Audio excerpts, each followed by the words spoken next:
Добрий Good afternoon. I want to thank everybody who joins us in Ukraine Media Center Ukrinform. My name is Olga Tumanova and we continue our operation. It's day 282 of the heroic resistance of the Ukrainian people. And now we will be talking about the situation in Mykolaiv. Joining us on live is Oleksandr Sienkovych, mayor of Mykolaiv. Mr. Oleksandr, good afternoon. Good afternoon, Mr. Oleksandr. Do we understand it correct that lately, within the last couple of weeks, the situation with the shellings improved in Mykolaiv? Is it so? Yes, it's true. With the liberation of Kherson, just 2 days after that was the last shelling against Mykolaiv.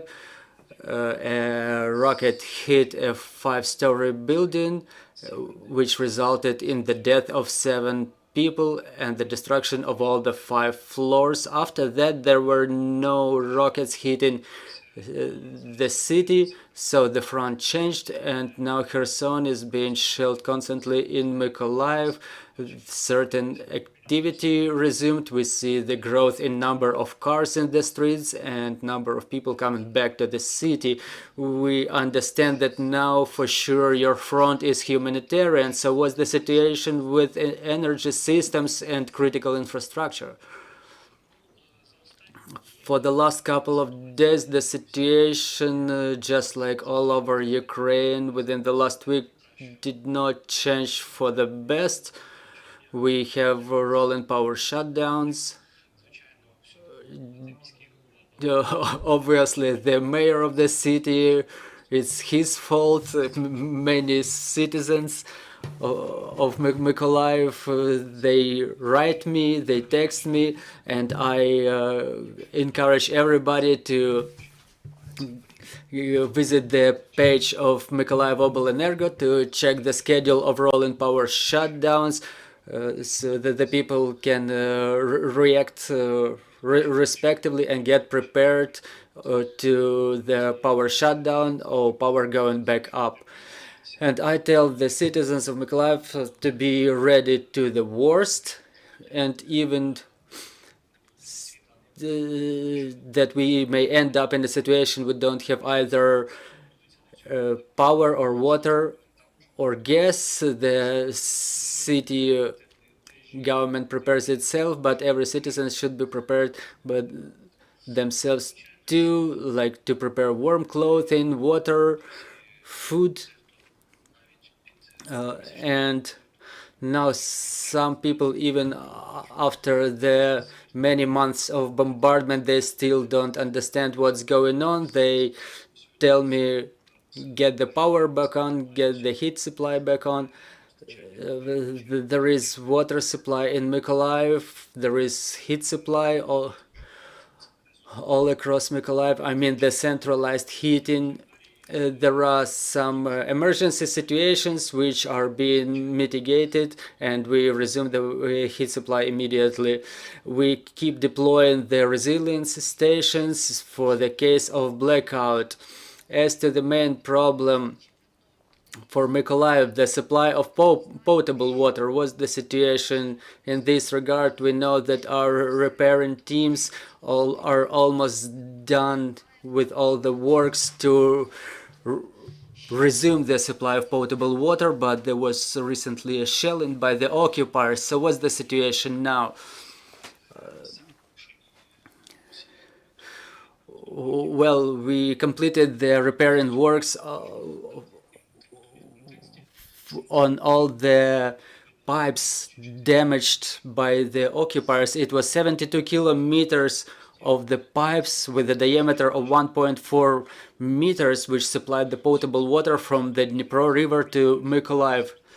And when those pipes were blown up on the 12th of April, we know that there were 4 such spots where the pipes were blown up. We draw the water from Pivdenny Bug. We still cannot change 2 parameters, the salinity of the water. Well, the level of salinity changed due to the change of the wind direction recently. So now the level of salt changed in the river, and many citizens of Mykolaiv ask me whether the potable water supply is back on in Mykolaiv. And just as you correctly commented, the last week the Russians again they shelled the water treatment station, and now those pumps they are inaccessible for us. I mean, we cannot resume the supply of potable water. In Kherson, it's insufficient electric power now to power up Kherson, and just as soon as there's enough power for Kherson, we may be able to understand the level of destruction of this pumping station and to resume pumping potable water back to the system. So let's wait for Kherson, and then we'll sort out the issue of this potable water pumping station. Mr. Oleksandr, with regard to the destruction of the residential areas, how many buildings were destroyed or damaged, and did you manage to complete the repairing works to repair the windows? Is this problem solved now? For the time being, we have 874 damaged buildings and more than 5,000 private buildings destroyed or damaged by the shellings in Mykolaiv. 244 roofs were damaged, and we repaired more than half of them.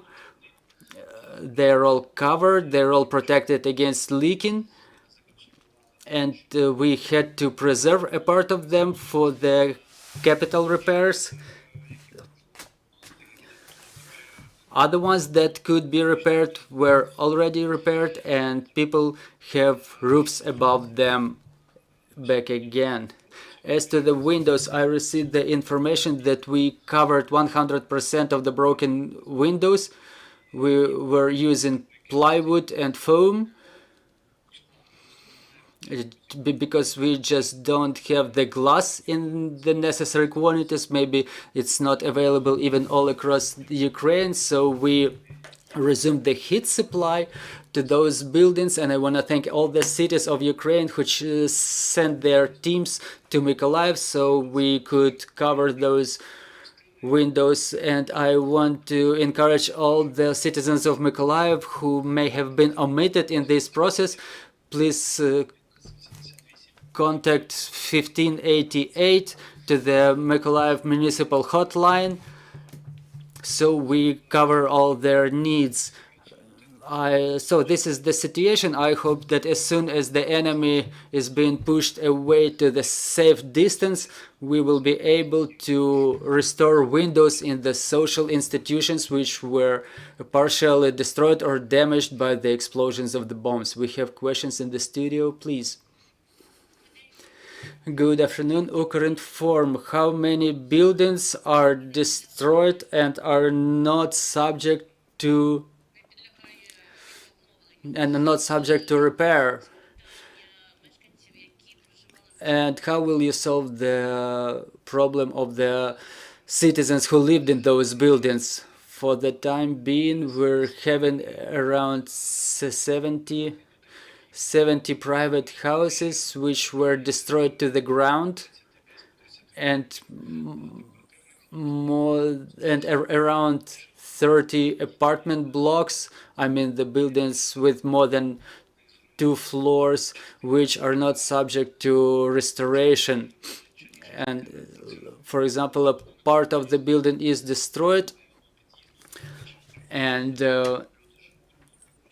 other parts function. For example, the building I mentioned, like one section of it is destroyed, but the other 2 sections, they have heat supply and people still live there. So we offer to all the people who suffered, who were afflicted by those rocket strikes, well, there are no procedures for acquisition of new dwellings. There are no development companies who would have worked in Mykolaiv For the time being, there is no active construction. We document all the destruction. We add them to the special table. People keep reporting to us, and as soon as we have funds allocated for capital expenditures, we will be able to think about this issue. So people were located in the communal buildings, communal dwellings, and people may stay there, at least not out in the street. There are temporary location, temporary living stations outfitted in the kindergartens, and some people who come to us from Kherson, they're being taken care of by ICRC. So ICRC lets them stay with us. We have more questions, please. Remus Cerna, Newsweek Romania. Do you know how many people left the city and how many people are still there?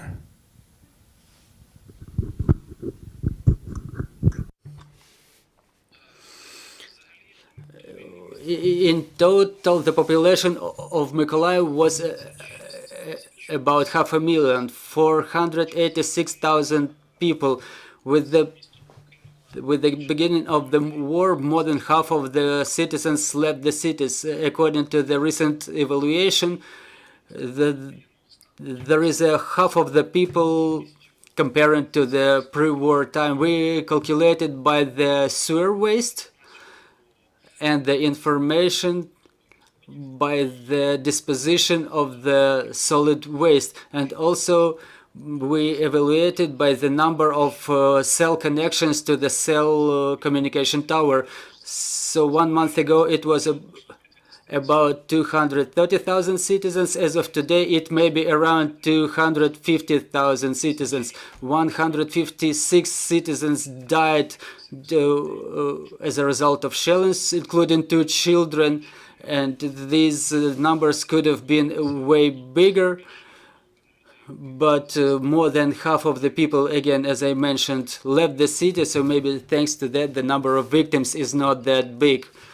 Thank you, Mr. Oleksandr. Thank you for finding time to join us online. I will remind you we had Oleksandr Sienkovych, the mayor of Mykolaiv, joining us. And just in a couple of minutes, we will have our next briefing. Joining us online will be Ivan Fedorev, the mayor of Melitopol. Stay with us. Glory to Ukraine.